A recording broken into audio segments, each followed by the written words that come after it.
Alright, we are coming up on 8 o'clock, so let's settle in, get comfortable, and get ready to start with one of the most well-known poems of the season.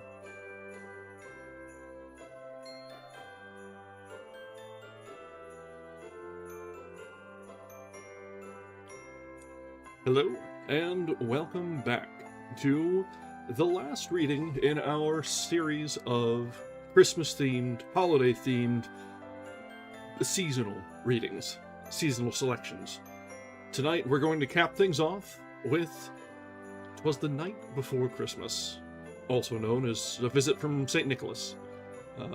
This one is told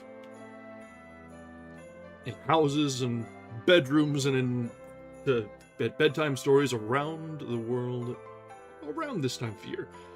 And I couldn't think of anything more appropriate for our last reading of this series. So, this will be a short one. It is just a wee little poem meant for children, but you know what? I don't care. This is a timeless classic, a favorite among favorites. So it doesn't really matter that it's short. It doesn't really matter that it won't keep us here very long, because I love it, and I don't care.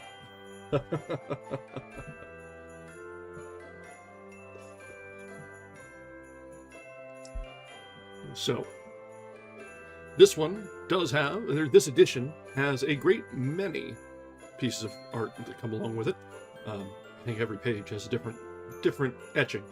So, did a little bit of homework. We have a few things queued up, so we should be able to fly through these with relative ease. Alright, let's go ahead and get started.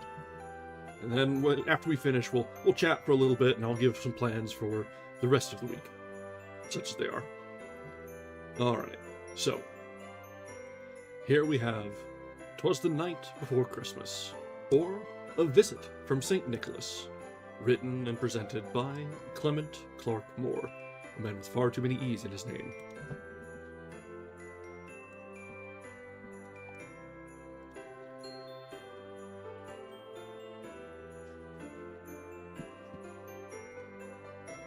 "'Twas the night before Christmas, when all through the house not a creature was stirring, not even a mouse.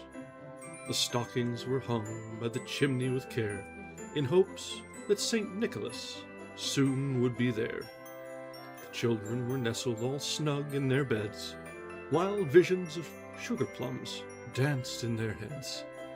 And Mamma in her kerchief, and I in my cap, had just settled our brains for a long winter's nap.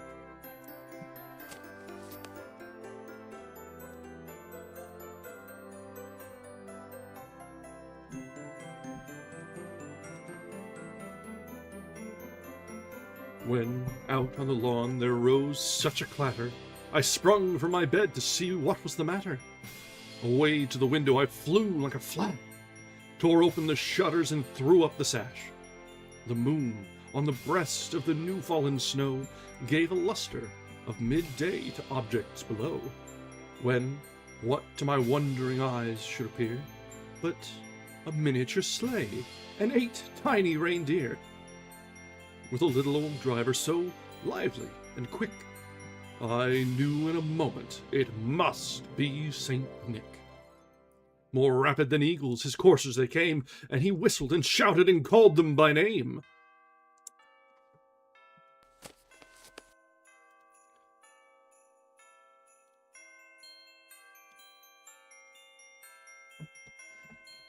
Now Dasher, now Dancer, now Prancer and Vixen, on Comet, on Cupid, on Dunder and Blitzen. To the top of the porch, to the top of the wall, now dash away, dash away, dash away all. As dry leaves that before the wild hurricane fly, when they meet with an obstacle, mount to the sky. So up to the housetop the coursers they flew, with a sleigh full of toys, and St. Nicholas too. And then in a twinkling I heard on the roof the prancing and pawing of each little hoof. As I drew in my head and was turning around, down the chimney St. Nicholas came with a bound. He was dressed all in fur, from his head to his foot, and his clothes were all tarnished with ashes and soot. A bundle of toys he had flung on his back, and he looked like a peddler just opening his pack.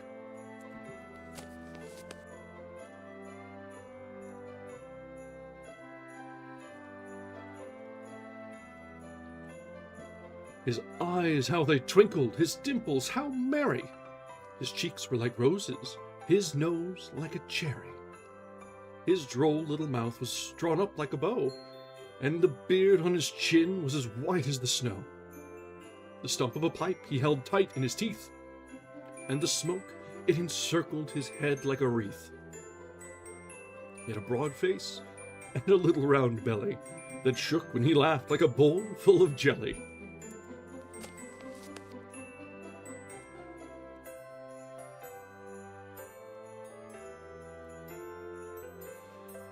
He was chubby and plump, a right jolly old oaf, and I laughed when I saw him in spite of myself.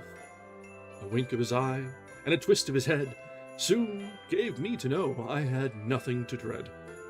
He spoke not a word, but went straight to his work, and filled all the stockings, then turned with a jerk, and laying his finger aside of his nose, and giving a nod, up the chimney he rose. He sprang to his sleigh, to his team gave a whistle, and away they all flew like the down of a thistle. But I heard him exclaim, ere he drove out of sight, "Merry Christmas to all, and to all a good night."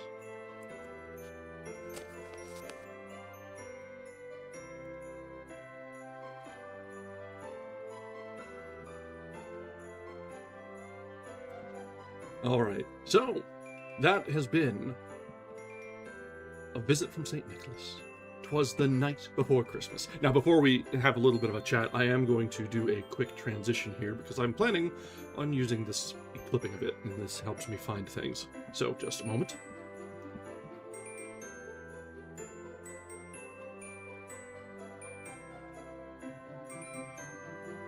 Okay, so, yes, with that out of the way. Yeah, this was, and is, one of the all-time favorites of the season. It's rather universally loved and retold over and over in different contexts and stories, and it helps. It helps a lot. So yeah, as I was mentioning, we are going to be having a bit of an oddball week. Well, for our regular schedule, it's not so much oddball as we're doing something a little extra special. Tonight at midnight Eastern, I'm going to be starting a rewind on loop of all of our holiday readings. It will be up on the channel and running live in the loosest sense of the term, through all of Christmas Eve and Christmas Day. I'll end it on midnight Eastern on Christmas Day, so we'll have it running for 2 days, assuming my computer doesn't explode. We can cross our fingers. Yeah, so that'll be just something to be available, as I am firmly of the opinion that everyone should have a little piece of comfort, cozy, and home on the holidays. And if the only bit of festivities you can find are an old man talking into the void, I'm sorry, but I'll be here for you. And from time to time, I'll be checking in, see if there's anything going on in chat. So feel free to chime in. Feel free to wish other viewers a Merry Christmas. The rewind will not be on, will not be saved as a VOD on the channel. It seems kind of superfluous to me to do that, since all of the constituent videos are on VODs. And let that be a reminder that if you ever miss a session or are catching up, we have all of our recordings since we began up on the channel. And yeah, I do like this, and I do know, now that I've figured out how easy it is to do a playlist like this, I'll probably, whenever we've got some time. Honestly, I may just start running something of the like on like our. So we've got 2 days off in the middle of the week. I may start running the previous nights or the previous books on those from time to time. I don't know. We'll see. But yeah, it could just be fun. So that's the plans for what we've got coming. I'm trying to decide. I think it might be a good idea to weave in this last story with in between some of our other readings, just so that it's so short, it fits in nicely, and it's just perfect. So I'll probably have it play multiple times in the playlist, just by virtue of it fitting very, very neatly. I've done very minimal editing, so you will have to deal with the scuff if you're listening in on the rewind. I'm not sorry. I'm not. That's what we're here for. And yeah, this is, since it's only a few minutes, I think we fit it, from the time I started, we've probably finished it about 5 minutes. So it can fit in just around anywhere. I'll probably put it at the end of each of the other stories. I'll put it at the end of Christmas Carol and the end of Life and Adventures of Santa Claus, because those are each took a couple nights of reading, so it'll be a good 4 hours or so, 3-4 hours, and then a quick one of this, and then rinse and repeat. Altogether, we just for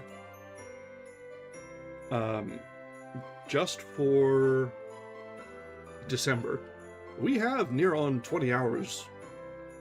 It's pretty impressive, to be honest. I'll need to pull up the playlist here and see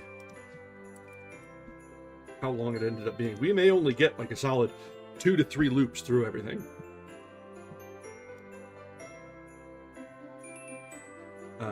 But yeah, it shouldn't surprise me, considering we have 4 2-hour sessions every week, give or take a few minutes here or there for longer or shorter readings. But it shouldn't surprise me that we build up the hours pretty quickly. But looking back on it is shocking. Exactly, it's you don't realize how much time this takes.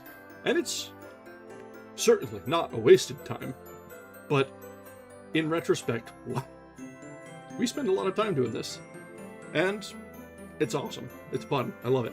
I think our individual sessions are nice in their consistency. They're nice in their individual length. Because yeah, you're right. 2 hours at a time doesn't feel like too much. It's like, you can knock that out and you're fine. But it's pretty rare to get this sort of consistency that we've found, and I'm proud of that. I like how consistent we've been, and to think about it, how we can keep it going. So here's to another year, because we are very rapidly coming up on our first anniversary doing this. I think we started at the end of January this past year. So we've got just a touch more than a month until our 1-year anniversary. Crazy. That is crazy to think about. It all started with, did we start with Hemingway? Yeah, we did. And it has been a ride since then.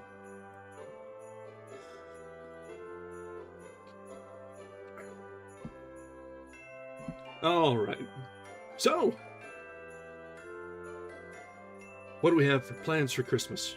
On a personal side, I'll be taking it relatively easy on Christmas this year. I'm working tomorrow, so that's unfortunate, but that is the reality of life.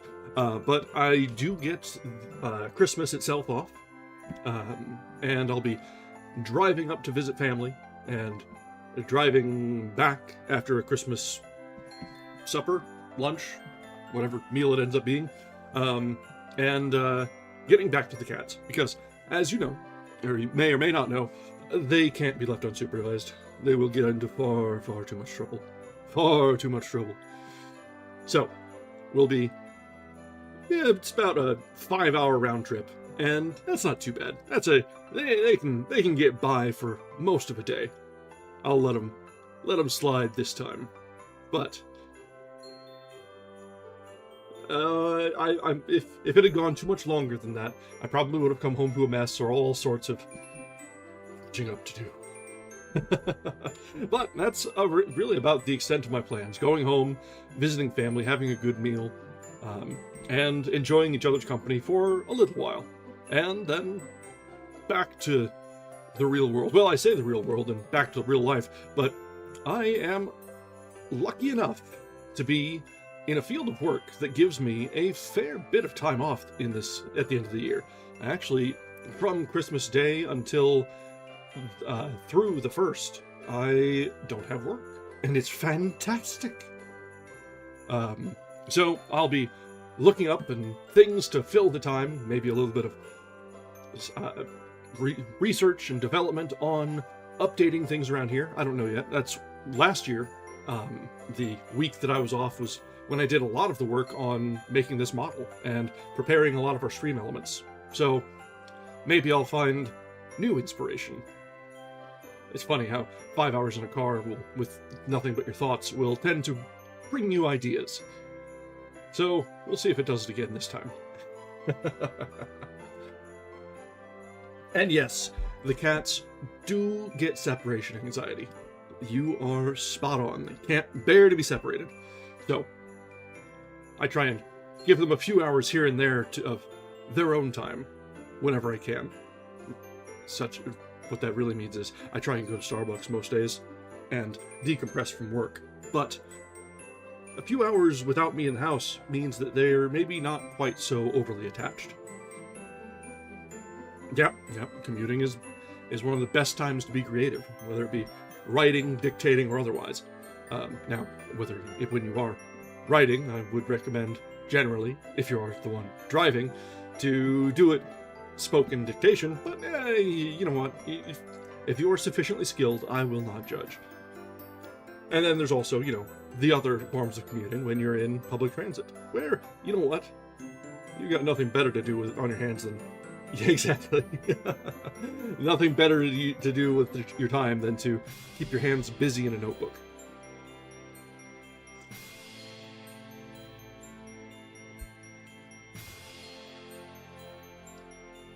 I have not really... It's been a while since I've been lucky enough to be in an area with robust public transit. When I was in college, we used buses quite a bit, but nothing really to the extent of solid train lines or anything like that, just buses. So they work, but that's the story of America, really. If you're not in one of the major metro areas, there's an absolute desert of public transit. So it is one of the casualties of car culture around here. One of many, I should say.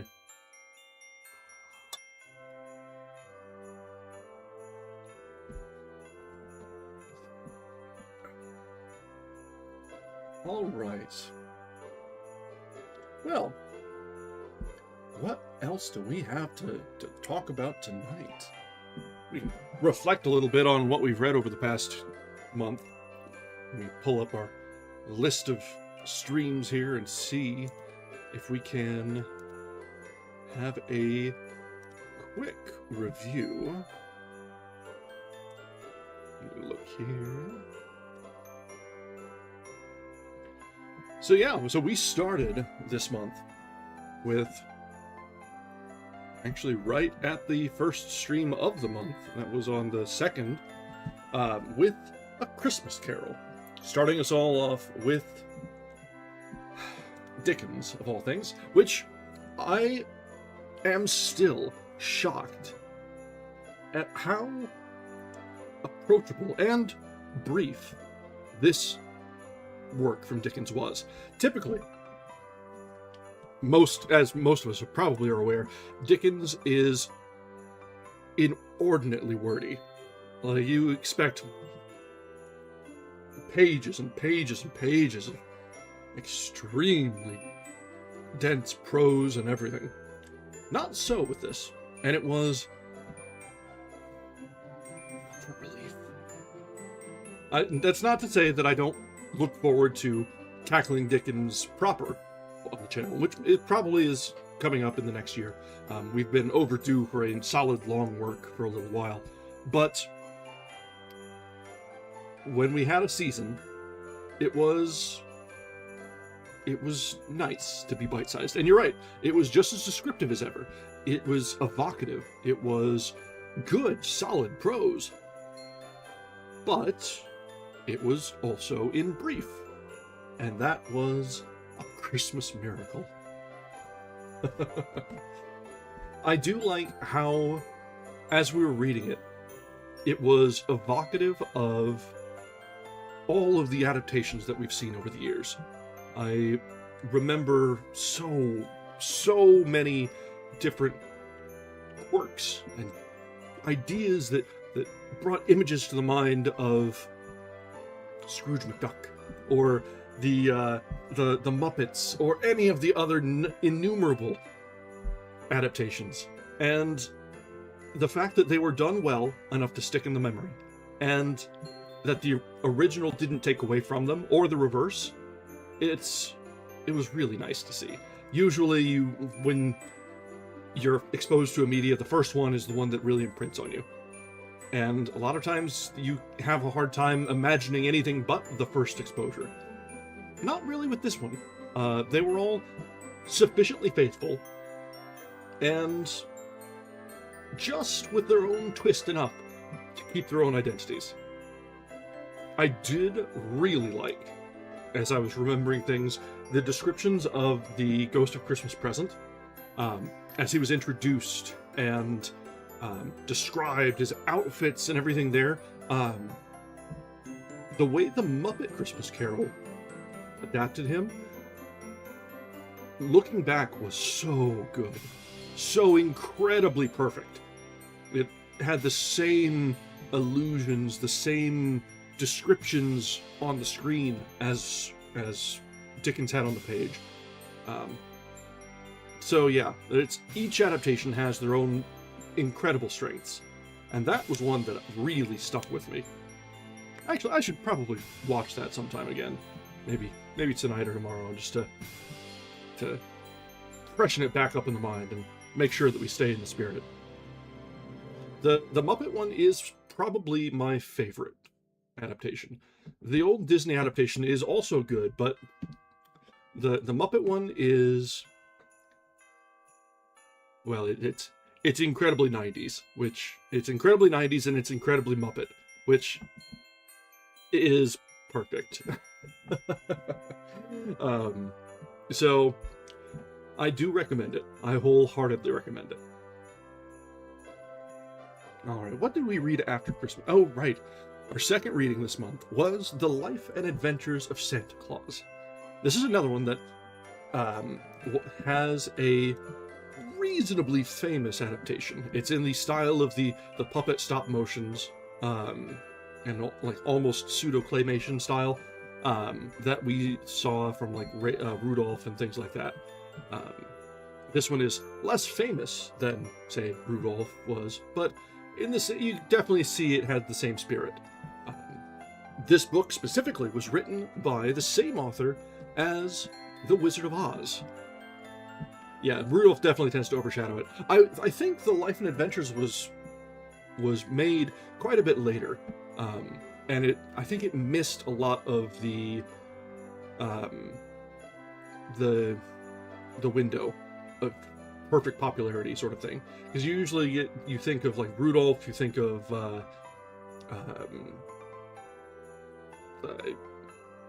Jack Frost, you think of the Heat Miser, like those like saving Santa, saving Christmas, sort of thing. Those few of those sorts of that medium. This one kind of falls under. And yeah, it was so full of Baum's specific brand of imagination. It helped that we came relatively fresh off of reading The Wonderful Wizard of Oz. So we read that just before Thanksgiving. And so we had the idea of his writing style fresh in our minds. And it delivered completely. It had the sort of invention of mythologies, the pulling in of ideas from other traditions and intertwining them into a new sort of history, a new sort of fantasy. And that's exactly what Baum was trying to do with Oz. It was trying to spin up a new kind of children's story, a new world of imagination. And that same spirit is carried into the life and adventures of Santa Claus. Provide a whole new basis of imagination and platform for exploring the unknown. And it was fun. Well, everybody loves a good origin story for a hero of the ages. If you get a new superhero origin story twice a year, every year, you can do it with Santa too.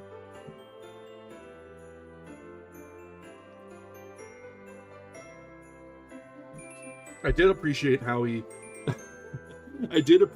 tied in a lot of the very common elements and ideas and things that are intrinsic to Santa from other stories, from other folklores and traditions, and gave them roots and grounding in his newly imagined mythology. It sort of made it all so much more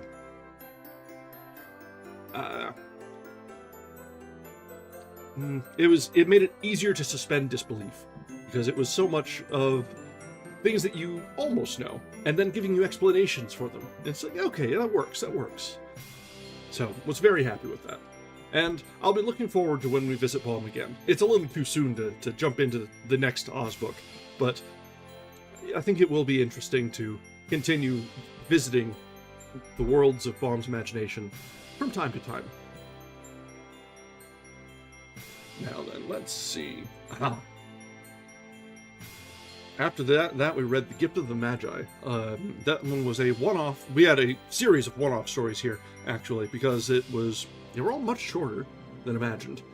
But The Gift of the Magi is another of the stories, a lot like tonight's, The Night Before Christmas, that is so extremely well-known, and was a real treat to be able to read out.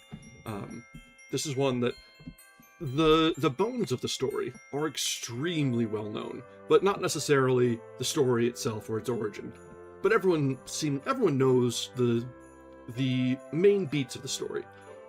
Two friends, lovers, whatever the setting tends to be, giving up what is most important to them in order to give a gift to their opposite. And in the giving away of their own most important thing, it sort of adds a touch of irony to the recipient of their own gift, because it was intended to go along with what they gave up. And the fact that after they've given their gifts like that, they don't mind. It's not cheapened by their own sacrifice. It is made the more, because they both knew that at its heart, and this is like the epitome of it, it's the thought that counts so much more than anything. And this is that concept absolutely at its gold standard. And yes, it is a staple of the season. It is adapted often, adapted frequently and by other things, but it is... Are we having some hiccups? No, I think we're alright. Okay. So yeah, that one was a treat to read. After that, we went silly after that, after Gift of the Magi. We read Peace on Earth, Goodwill to Dogs next. Now this one was... I'm not sure what I was expecting when we pulled this up. And I still don't know what I was expecting as we got through it, because it was very silly. It was... At one point, I was halfway expecting like an Air Bud style thing, and then it became just a very silly and rebellious little girl, who actually was not a little girl at all. She was 18 and very sheltered. And yeah, it was just a lot of back and forth, and there were some suggestions made in the book that were there were some allusions given. So, yes, I was... considering I'd never heard of it, I had reasonably tempered expectations. Because with things like Christmas stories, you've generally probably heard of the good ones. At least the very good ones. So if you don't already know it, you either know that it is flown under the radar, or it's probably not all that great. In this case, a little bit of column A, a little bit of column B.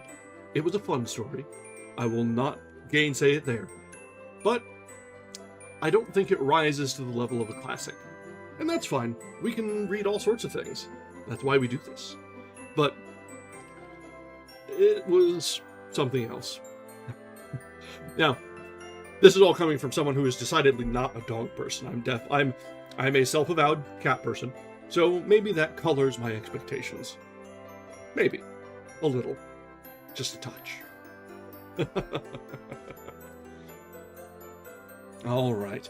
And then, so after that, we transitioned to reading The Nutcracker and Mouse King. Or should I say, just Nutcracker and Mouse King, because in the actual title there is no the, despite every instinct in me that screams out that it requires the. It's not there. Probably because it's just an awkward translation of the title. Maybe. Anyway, this was the original text of it, not the DeMoss retelling, which leaves us the option next year to maybe read the DeMoss version. He's a little bit wordier. Surprise, surprise, DeMoss being wordy. But with their own flair. But this one, in the original, was very fun. It had the same sort of imaginative storytelling that we saw from Baum, but in a more homey, earthen way. It felt like an uncle telling his niece and nephew a bedtime story. And, I mean, that's basically what it was. Godfather, uncle, parent, pick your poison. But it felt very much like making up a story as you're going along, just to keep the kids happy until they drift off to sleep. And it did the job very well.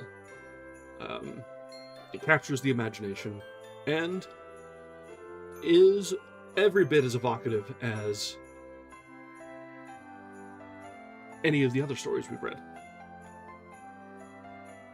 Now, I will say, I don't think that I've ever actually seen the ballet performed. I've seen some of the other adaptations of the Nutcracker, but I don't think I've ever seen the Nutcracker Suite as performed. And I'm having a hard time imagining how it would properly play out. It's not usually accompanied by a narration. It is all just the ballet performers telling the story through their dance. And that is hard to envision. I'm sure they do it fantastically. But ballet has never been one of my passions. It could be good. I just haven't had much opportunity for it to cross into my view. So maybe that's something I'll have for homework over this break.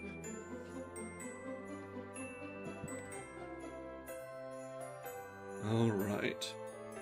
And then we shifted next into not quite the last readings, because tonight will be the last reading of the season, but we shifted into a collection of short stories of Christmases from around the world in the Yule Long Glow. Now, this was another of those that, a lot like Peace on Earth, Goodwill to Dogs, is a little less well known. And by virtue of that, you kind of need to temper expectations. Now, that's not to say it wasn't good, but I will readily admit that about half of the stories that we read were only vaguely Christmassy. It's a lot like a LaCroix. It smells like, or it tastes like driving by a fruit truck smells. That's about the relationship you can get to Christmas for some of those stories. Now, some of them were very, very seasonal. There was a couple of them. There was the one with the tail of a turkey that we had hopes for a boss that was going to be better than Scrooge and ended up being so much worse. So like there was things that were very on point and very on theme, and then others that were a bit of a stretch. And through it all, we were blessed, cursed, blurst, to have to suffer together with me through the terrible, terrible trials and tribulations of trying to pronounce names and places from so many different traditions. We had French, we had Latin, we had Russian. Little bit of sub-Saharan. So yes, we had many and more gaps given. I will say my Russian is probably the worst of the lot. I've come to have a familiarity, not a comfort level, with French. Latin, you can usually fake. The Russian? No. Nope. When we eventually come to like Dostoevsky, it's gonna be a laugh, I'm sure. It'll happen eventually. It's one of the bigs that are in the public domain. So brace yourselves. It's gonna happen eventually, and it's gonna be something. And as we established when we were reading it there, my bar for an acceptable Russian pronunciation is, if I do better than Connery in Hunt for Red October, I count that as a mission accomplished. And I think I got it. I cleared the bar. But just barely. Just barely.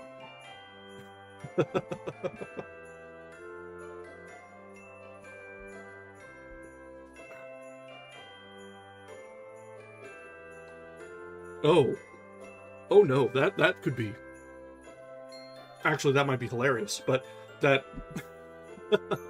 Valley Girl Russian. You know, I'm sure there's plenty of valleys in Russia. It works. It works!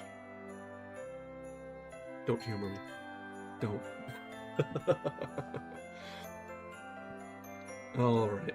And so, that brings us to tonight, with our last reading of the season, with the probably the most famous poem of Christmas time. And for good reason. Straight, simple, to the point, but evocative of so much whimsy, so powerful imagination, captures the minds of children the world over. And it lives on and on, well past any of its authors. As all the best classics always do. This one is a lot of fun, and I'll be glad to include it on our roundup.